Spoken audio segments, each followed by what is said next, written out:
என் இந்திய தேசம் இது ரத்தம் சிந்திய தேசம் இது, என் இந்திய தேசம் இது ரத்தம் சிந்திய தேசம் இது, காந்தி மகான் வந்த கண்ணிய பூமி இது.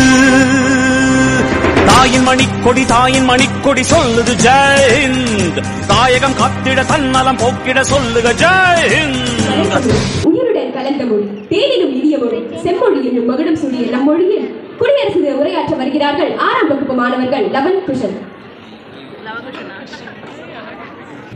எந்தையும் தாயும் மகிழ்ந்து குழாவு இருந்ததும் இன்னாரே, அதன் முந்தைய 1000 ஆண்டுகள் வாழ்ந்து முடிந்ததும் இன்னாரே, அவர் சிந்தையில் 1000 எண்ணம் வளர்ந்து சிறந்ததும் இன்னாரே, இதை வந்தனை கூறி மனதில் இருத்தி என் வாயுற வாழ்த்தேனோ, இதை வந்தே மாதரம் என்று வணங்கேனோ என்று கூறி என் பாட்டன் பாரதியின் கூற்றினை முன்வைத்து வந்திருக்கும் அனைவருக்கும் எங்களுடைய மனமார்ந்த வணக்கங்களை தெரிவித்துக் கொள்கிறோம்.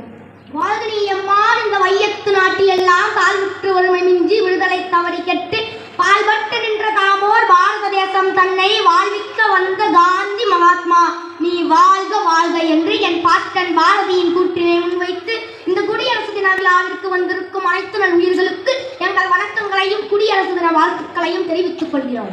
சிறப்புள்ளவன் இன்று குடியரசு தினம். அதனால் முதலில் நாம் குடியரசு தினத்தின் வரலாற்றை பற்றி பேசிடுவோம். சிறப்பா பேசினோம் குசன். 1950ஆம் ஆண்டு ஜனவரி 26ஆம் தேதி ஆங்கிலேயரின் ஆதிக்க ஆட்சியிலிருந்து நாம் பிரிந்து இந்திய அரசியல் அமைப்பு முன்னணிக்கு வந்தது. அந்த நாளைத்தான் நாம் இன்று குடியரசு தினமாக கொண்டாடுகிறோம். ஆர்குசன் உண்மைதான். ஒரு நாட்டின் அரசியல் அமைப்பு மற்றும் அது மேற்கொள்ளும் விழுமியங்களின் படிதான் அந்த நாடு நடக்கிறது மற்றும் கடைபிடிக்கிறது. ஆகையால் இது ஒரு நாட்டுக்கு மிக முக்கியமான ஆவணமாக கருதப்படுகிறது. ஆம்லவன், நம் தேசம் ஆங்கிலேயரிடமிருந்து விடுதலை பெற்று அதிலிருந்து நாம் பிரிந்து ஒவ்வொரு இந்திய குடிமகனுக்கும் ஒரு இந்திய அரசியல் அமைப்பு உருவாக்கப்பட்டது. அந்த சிறப்பு வாய்ந்த நாளாக இந்த குடியரசு தினம் இருக்கின்றது. ஆக்குசன் உண்மைதான். நாம் இந்த நாளில் சுதந்திர போராட்ட வீரர்களையும் மற்றும் எல்லையில் இருந்து நம் தேசத்தை காக்கும் எல்லை படை வீரர்களையும் மதிக்க வேண்டியது நம்முடைய மிக அவசியமான கடமையாக அமைகிறது.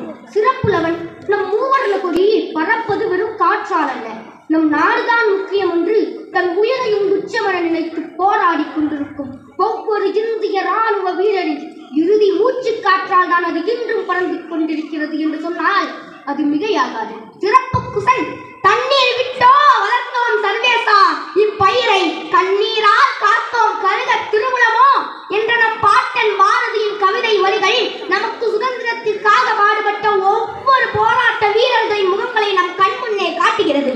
மகிழ்ச்சியவன், ஒரு இந்திய குடிமகனாக நாம் ஒவ்வொரு இந்திய குடிமகனின் அடிப்படை கடமைகளை பற்றி தெரிந்து கொள்வது மிகவும் அவசியம்.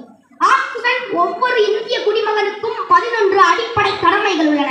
அதை நாம் இப்போது பார்ப்போம். முதலாவதாக அரசியல் அமைப்பை ஏற்றல், தேசிய கொடி தேசிய கீதத்திற்கு மரியாதை செலுத்துதல், விடுதலை போராட்ட காலகட்டத்தில் இருந்த உன்னத தியாகிகளின் லட்சியங்களை பேணுதல், இந்தியாவின் இறையாண்மையை ஏற்று ஒருமைப்பாட்டையும் ஒன்றுபட்ட உணர்ச்சியையும் வளர்த்தல், நம் நாட்டின் பாதுகாப்பு தேசிய நலன்களுக்கிடையே ஒருமைப்பாட்டையும் சகோதரத்துவத்தையும் வளர்த்தல், சாதி மத இன மொழி வேறுபாடுகளுக்கிடையே சகோதரத்துவத்தை கண்டுபிடித்து ஒற்றுமை கண்டு சகோதரத்துவத்தையும் ஒருமைப்பாட்டையும் வளர்த்தல், நம் இந்திய நாட்டின் பண்பாடு கலாச்சார நாகரீகங்களை பேணுதல், சுற்றுப்புற சூழலை பாதுகாத்தல், ஏரி குளம் கிணறுகள் போன்றவற்றை மாசுபடாது காத்தல், வனம் வனவிலங்குகள் பறவைகள் போன்ற உயிரினங்களை காத்தல், தொழில் விஞ்ஞானம் விவசாயம் போன்ற ஆய்வுகளை பரப்புதல், மனித நேயத்தை வளர்த்தல், பொது சொத்துக்களை பாதுகாத்தல், வன்முறைகளை தவிர்த்தல்,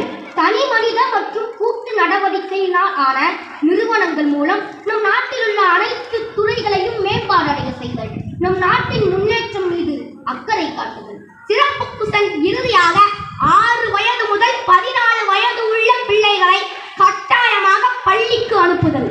சிறப்புலவன், இன்று 75வது குடியரசு தினம் அன்று நாம் ஒரு இந்திய குடிமகனின் அடிப்படை கடமைகளை பற்றி பேசியதில் மிக பெருமையாக உள்ளது. ஆக்குசன், எத்தனை மதங்கள், எத்தனை மொழிகள், எத்தனை சாதிகள், எத்தனை பிரிவுகள், இவற்றுக்கிடையிலும் நாம் பாரத தாயின் பிள்ளைகள் தான். நம் தாயின் மீது வைத்திருக்கிற பாசம்தான் நம் தாய் நாட்டின் மீது வைத்திருக்கிற பாசம். நாம் தாயை நேசிப்பது போல நம் தாய் நாட்டை உயிர் மூச்சாக சுவாசிப்போம். வாழிய தமிழ், வாழ்க தமிழர், வாழிய பாரத மணித்திரு நாடு, வந்தே மாதரம். நன்றி, வணக்கம். கனிகளை பிழிந்து தமிழுடன் கலந்து பேச்சிலே சிறந்து குடியரசு தினத்தை தன் பேச்சாலேயே சிறப்படைய செய்த லவன் கிருஷ்ணனுக்கு நன்றி.